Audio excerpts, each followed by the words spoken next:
Welcome to Business Coaching Secrets with Karl Bryan. If you want to attract new high-end coaching clients, fill live events, and build a wildly profitable coaching practice where business owners pay, stay, and refer, you've come to the right place. In this podcast, Karl provides his keys to the kingdom for finding and signing high-paying clients and building the coaching business of your dreams. Here we go. Hey. Hope you're doing good.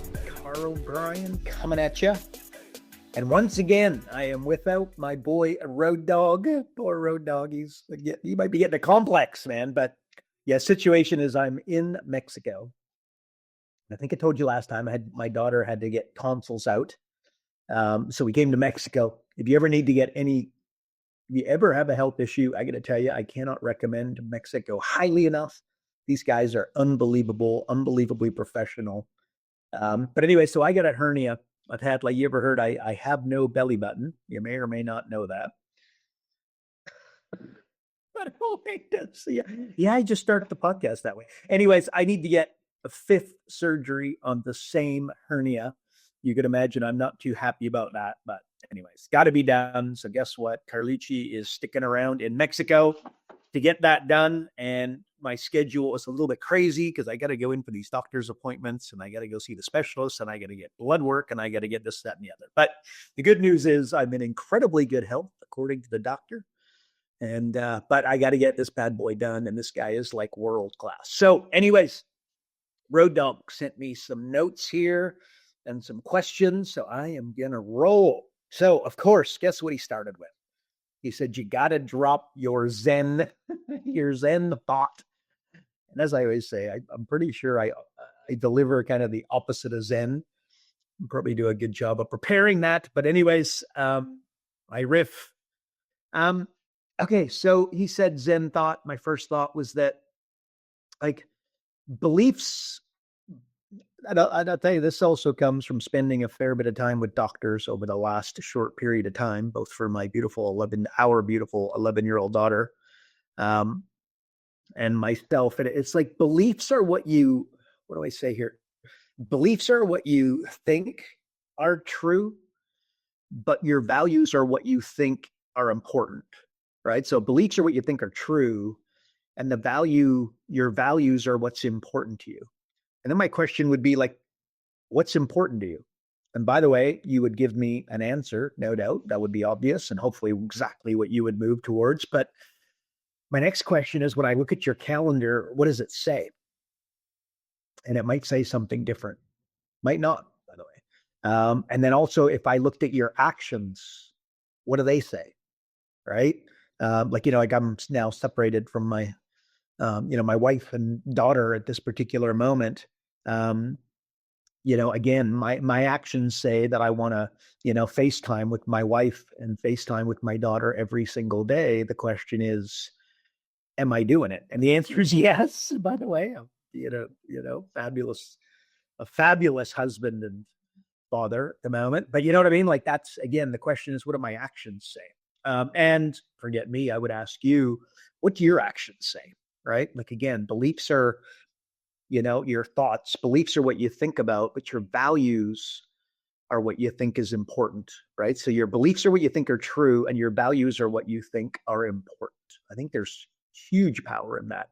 And by the way, like the goal is to have a great life. It's not to build a big company. It's not to hit 7 figures. It's not to become wealthy, although all of those things will lend themselves to a great life. Because a great life is a person with a lot of options. You want to go on holiday. You want to take a week off. You want to take a month off. You want to hire somebody. You want to fire somebody. You want to fire a client.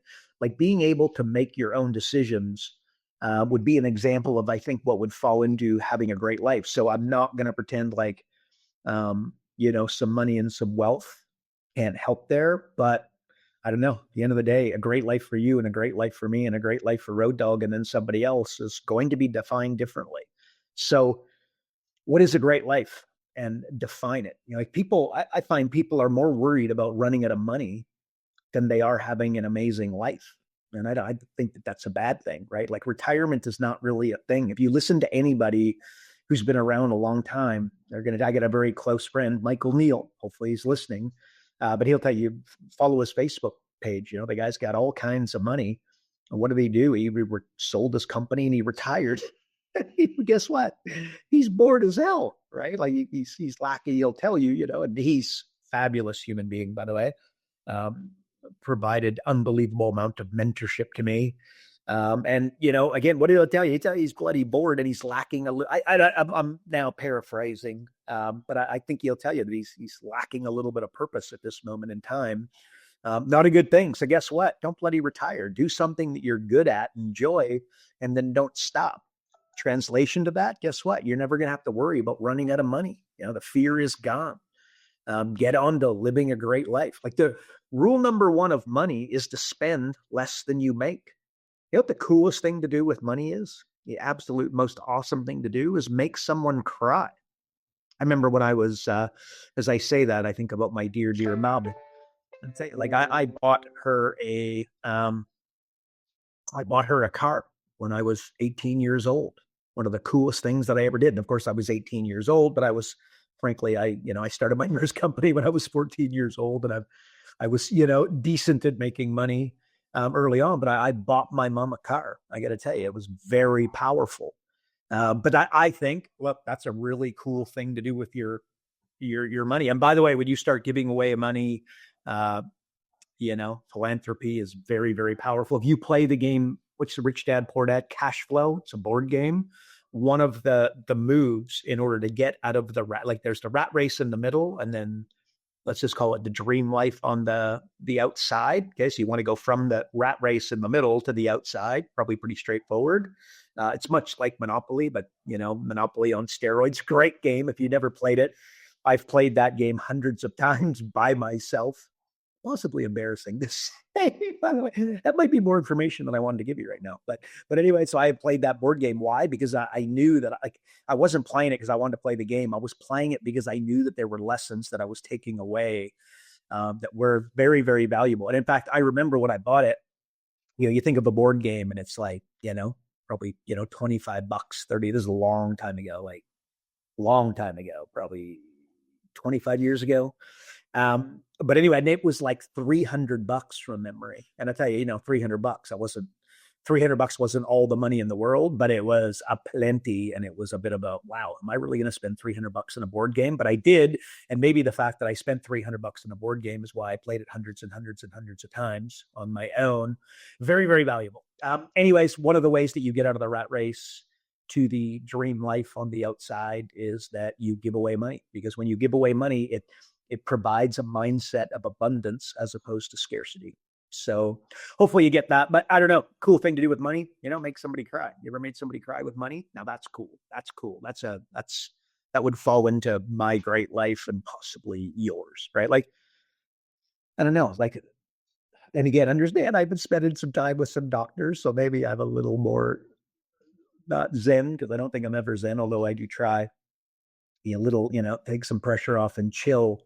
But maybe I'm a little more philosophical than normal, but like life's just a game, right? You're not getting out alive, and you know what? If you're listening to this, that means you got oxygen running through your body and blood through your veins. Guess what? You're winning. You are here. Like everybody, not everybody, how common is it for someone to just hate life, right? Like, oh my gosh, my drunk aunt maybe from my emails, right? May or may not be an actual person. But everybody hates life until they get the diagnosis. And then what? Right? Like, you ever remember my best friend, I've had the same best friend since I was 8 years old, right? Like we're like brothers, like close. And his family became my family. So his mom became my mom. Like I was literally written into the will as the fourth child with like even money. Right. Like, and by the way, I'm laughing because it's so beautiful. And it's something that to say that I cherish it, to say that I miss her. I miss her. She was amazing. I remember I spoke at her funeral, and it was one of the hardest things that I have ever done. I may or may not have bawled in the middle, but I have no, you know what I mean? Frankly, it was a beautiful thing. And it was just so from the heart, but beautiful, beautiful, beautiful. But I remember, pushing her around, like, she was not in great shape and pushing her in a wheelchair. And what was she talking about? She was talking about the smell of the flowers, the beauty of the sky, like, you know what I mean? That's when someone is in that kind of situation, they're not thinking about work tomorrow. They're not thinking about their staff. They're certainly not thinking about money. Those are the types of, they're thinking about the simple things. So you know what?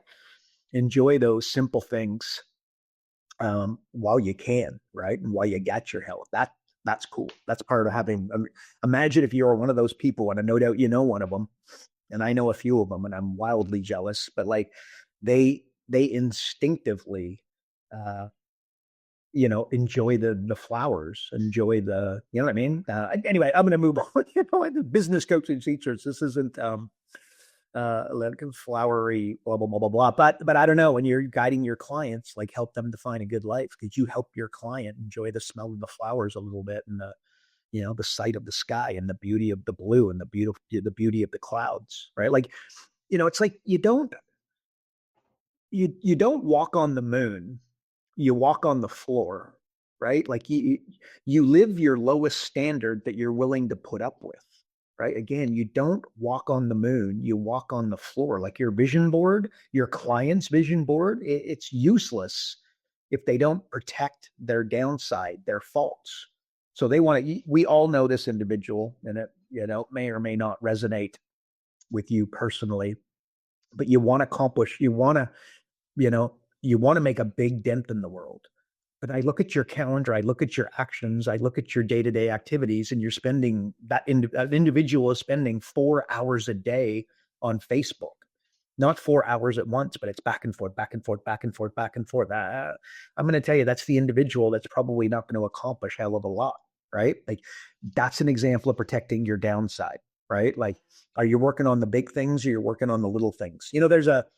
You probably know this example, but like, there's a guy on stage, and he's got like big rocks, and then a little bit smaller rock, and then a little bit smaller rock, and a little bit smaller rock, and a bunch of pedals, right? Well, he puts the big rock in first, and then the other big rocks, and then he goes to put the pebbles, and guess what? The pebbles don't fit. When he reverses it, and he puts the pebbles in, the pebbles in first, and then, actually, no, it's the opposite.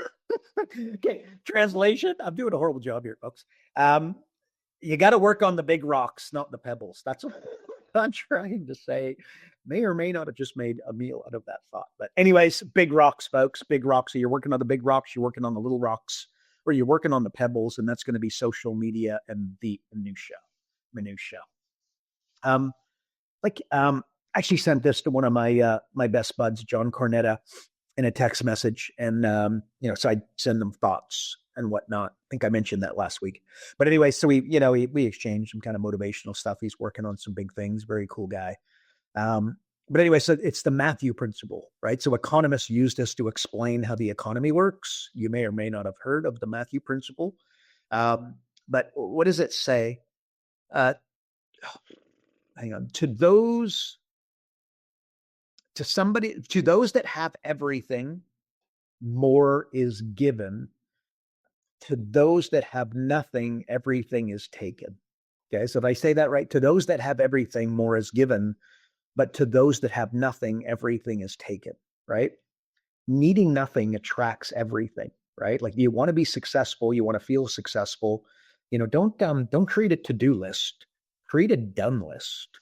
Progress equals happiness, right? That's the way Road Dogg finishes every podcast. There's a reason why, because it's absolutely true. That's a Tony Robbins 101 statement.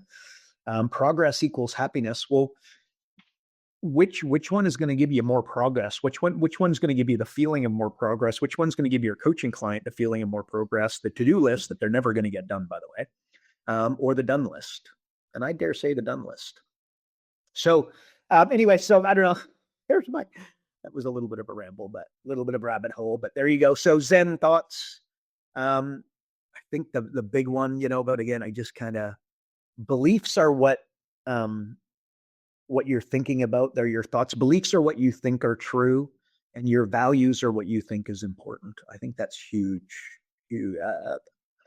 that moved me a little bit. Anyway, so then he had a question from one of our coaches, and it was, I'm working on making I'm just going to paraphrase this because it's pretty long, but basically this individual coach is trying to make a first impression, and they want to know how to make a first impression. No doubt impactful, right? Look, I would say this. It's very common for people to concentrate on first impression, which is critically important, and you should, right? But the last impression is the lasting impression, right? Last is more lasting. So my business partner, Adrian Osh, so I've had the same business partner for 15 years, legend of a man, taught me more than in business. He has taught me more in so many levels, especially emotional, on how just, nothing is ever a big deal. Remember, women take little things and make them big. Men take big things and make them small. And that is not means one's better than the other, to be clear, right? Because again, clearly, women, you guys can walk and chew gum and a male cannot, right? But these things are so men need to be more focused, and when women can double handle, triple handle at a really high level, like a man could never do. So it's something in our DNA. And I'm actually going to say feminine energy.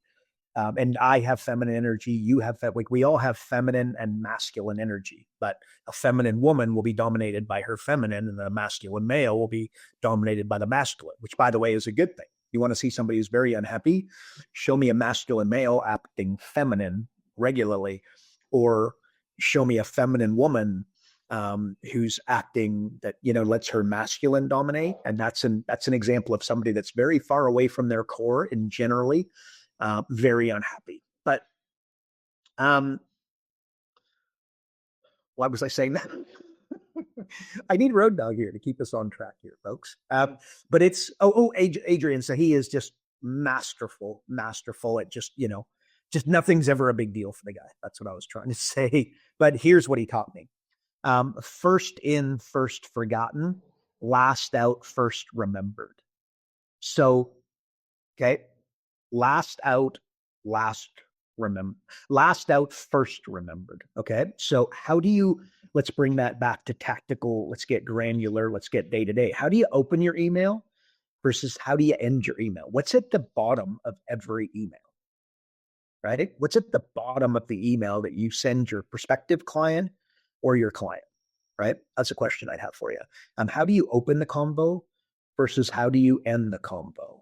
I'm going to suggest that the opening is important, but the ending is significantly more. Why? Last out, first remembered, right? I remember, give you an example. I was at a big event, there's hundreds of what we'll call important, people doing big things, and everybody got the opportunities. There's 300 people, so this took a long time, and everybody got up and they delivered their 30-second elevator pitch. Well, everybody was fighting for what? And that's to go first, right? The first 10 people, everybody's rushing up there. What did I do? I mean, because of the advice of the man, Adrian Osh, I just sat tight. And what did I do? I went I didn't actually go last because that just, there was other people that may be more important in the room. But I was one of I went, almost last. I was like third or fourth last person, right? So, first impressions, very important. And I think you just, the way you should open up, like if you watch a professional speaker, they open up with a powerful statement.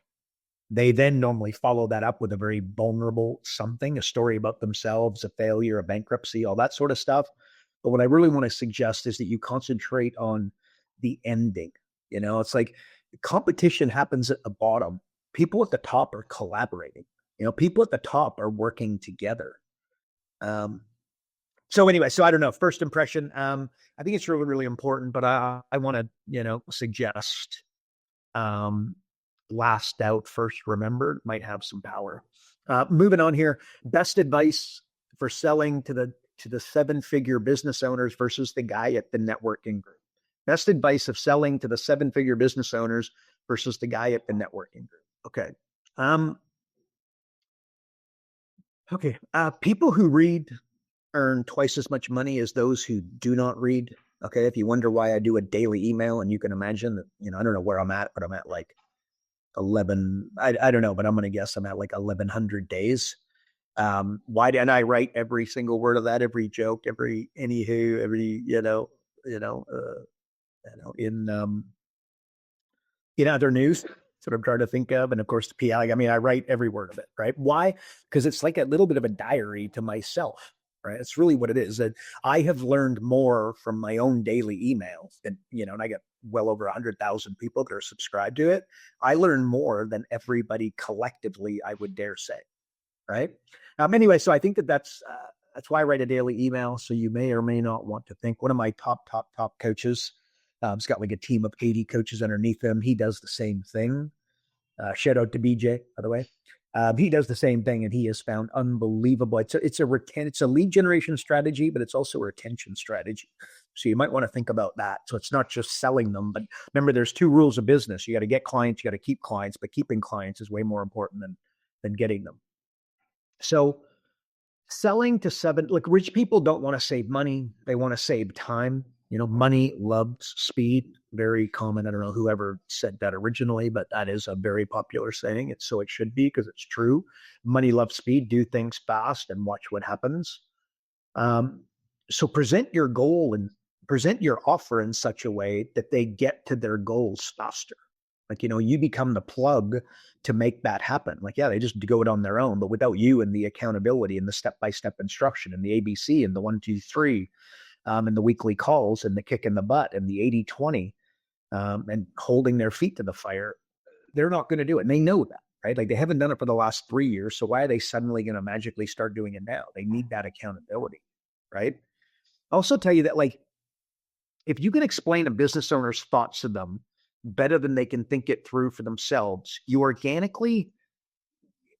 automatically, naturally, maybe organically get the authority to guide them and their business problems, right? So again, so if you can explain in a articulate way, let's call it, like, so that it makes some sense, what I'm trying to say, business owners' thoughts better than they can think it through for themselves, it's very, very powerful, right? Because successful people aren't motivated, they're driven. Okay. It's an inner drive. Like the kid that got straight A's in school, yeah, he's probably a little bit gifted in between the ears naturally, but he wouldn't have got straight A's, or she wouldn't have got straight A's if there wasn't an inner drive, right? Um, so like another frame is that rather than having like the affluent, again, I'm trying to sell to a 7-figure entrepreneur, somebody doing, 5, 10, $20 million a year, rather than having that affluent buyer agree with me, not agree with me. Okay. So any sales training almost that you'll ever do is they get you to get people to say yes, right? That is like 90% of sales training. Because if you say yes, yes, yes, yes, yes, when I say, do you want to buy? It kind of organically leads you to say what? Yes, right? And there's power in that. And I have taught that for years and I don't disagree with it. But I want to give you a 10x. That's actually Grant Cardone. Can I say 10x? A 25x, a 9x, an 11x, whatever number you want to choose, but a significant improvement on getting them to say yes. And what is that? You want to have them reply, wow, that's amazing. I've never heard it explained like that before. Right, so you get that? So yeah, I want them to say yes. But what I really want them to say is, wow, that's amazing. I've never heard it explained like that before. I actually got almost that exact same email in relation to the last couple of podcasts where we talked about flywheels. And I got to tell you, Road Dogg pretty much said as much after we did one. It was a few weeks ago now, but we did I talked about flywheels. He said at the end, like literally on the podcast, I think that's the best one we've ever done. I chatted to him afterwards and he fundamentally said, well, I've never heard it explained like that, like a flywheel. Like it's really, really powerful. So anyway, so that's, like educate them, teach them stuff like the flywheel. And if you want to know it, but just go, what's the book? I think it's Jim Collins, who originally came up with the concept. Wrote up, it might be in Good to Great from memory, but at the end of the day, just listen to the last couple of podcasts and you're going to hear me talking about it. Very powerful. And I think that what you might find is business owners, yeah, they're agreeing, but what they're really going is, wow, this individual can help move the needle for me because they take my thoughts right out of my head and explain it better back to me. And notwithstanding, wow, that's amazing. Like I've never heard that explained in that manner before. Got huge power. So hopefully that's a better frame, I think. Um, Maybe what would make sense to follow that up with, I literally did a training, or not a training, but a sales call with my internal sales guys today. And here's something that I went over. Um, so there's like higher, lower, equal frames, right? This is straight from Tony Robbins 101. And again, you love Tony Robbins, you hate Tony Robbins, completely irrelevant. The man knows how to, close deals, motivate people, and get coaching deals done. That much is official. So basically what he'll say is there's higher, lower, and then equal frames. Okay. So think 10, 10, 80. But you've got to spend 10% of your time in the higher frame. You got to spend 10% of your time in the lower frame and then 80% of the time in the equal frame, right? But you must take the higher frame, right? Like if you've got an example, you've got a business coach, you are a business coach, and you're sitting down with a business owner that did $90,000 in gross revenues last year. Which frame will you organically take? I would dare say you're now thinking the higher frame. If you have a business that did $10 million, and I'm going to assume that you have never built a $10 million business, and maybe you have, then just say 50 million. If you sit with a business owner that has $10 million, which frame do you think you'll organically take? And I think you're thinking the lower frame right now, right? So if you don't take the higher frame with the $10 million company, they're never going to buy from you. You're never going to close them. I can't begin to tell you how critical that is. Again, Tony Robbins, by the way, will tell you this is one of the most critical things you could ever learn when doing sales training, when trying to close deals, right? But if you spend all your time in the higher, like rich people don't want to be talked down to, right? So, and as you think that through, like you're sitting with the $10 million company. I just want you to remember this, right? No one knows what the hell they are doing. Okay. They're just making it up as they go. And that includes the PhDs, the MBAs, the top CEOs, the famous Hollywood types, the rock stars, Elon Musk, Zuckerberg, Bezos. They're just moving fast and breaking things. Remember, money loves speed. These guys move quick, right? And by the way, if you want an example of that, just read, if you haven't read Elon Musk's book by Walter Isaacson, like the autobiography, I got to tell you, just read that and tell me if he knows what the hell is going on. Okay. And he pretty much tells you over and over again, he's just totally overwhelmed, sleeping underneath his desk, if not hiding, when literally that's in the book, like hiding underneath his desk to avoid the things that he needed to deal with. Right. So as you're taking the higher frame with the $10 million CEO, I want you to feel comfortable. Look, they're just, you know what I mean? They don't know what the hell they're doing either. That said, I don't want to sound like they do. Please take that with a grain of salt. No doubt that's obvious, right? You don't build a $10 million company being an idiot, although you can. It does happen, folks. That story is out there. But anyways, we're all just figuring it out as we go, including me. And I'm dare saying that you would put yourself in that category, right? And by the way, what's the solution to this? And I just mentioned some text that I share back and forth, and it's next action, next action, next action, next action. You get so busy you don't have, like, depression is obsession with self, right? You know how you get away from depression? You get so busy helping other people that you don't have time to think about yourself and what you're up to and your personal feelings. And by the way, I've gotten in trouble for this. Depression is a real thing, and there are people with clinical depression. They should get the right help. And in some cases, take the right pills and speak to the right people. Okay. Ain't talking about that. I'm talking about, the random, wildly depressive thoughts, right? You want to get away from those. Next action, next action, next action, next action. Just get really, really bloody busy. And prioritize everything. So again, you don't want to be running around. You don't want to be running in the wrong direction enthusiastically, right? That's stupidity. Remember, you motivate an idiot to do stupid things quicker, right? You got to prioritize, and you got to not only prioritize your actions, but you got to prioritize your learning, right? You want to learn from people that have accomplished what it is that you want to accomplish. Your greatest coaching client is you 5 years ago. That's frankly why I'm so good at helping business coaches, because I'm legitimately not pretending and not, like well documented out there, but I've just been helping business coaches and helping entrepreneurs like full time for literally 2 decades. I got started in 2004, truthfully, but 2005 was when I really got going. That's literally 20 years. So there you go. Um, I feel like, the prioritized learning, like the Matthew principle, right? Like, again, as I said earlier, economists literally use this to explain how the economy works. And that's like, to those that have everything, more is given. And then what's the follow up to that? To those that have, like, if you've got nothing, everything is taken away. Translation: when you're busy, busy, busy, busy, busy, busy, busy, busy, busy, you're showing God, you're showing the universe, you're showing others, you're showing your family that you're really, really, really, really wanted. Well, what do you think's going to end up happening? Well, you probably don't need to think about it long. Good things are given to you, right? Um, Remember, inflation is a tax that the poor pay to the rich.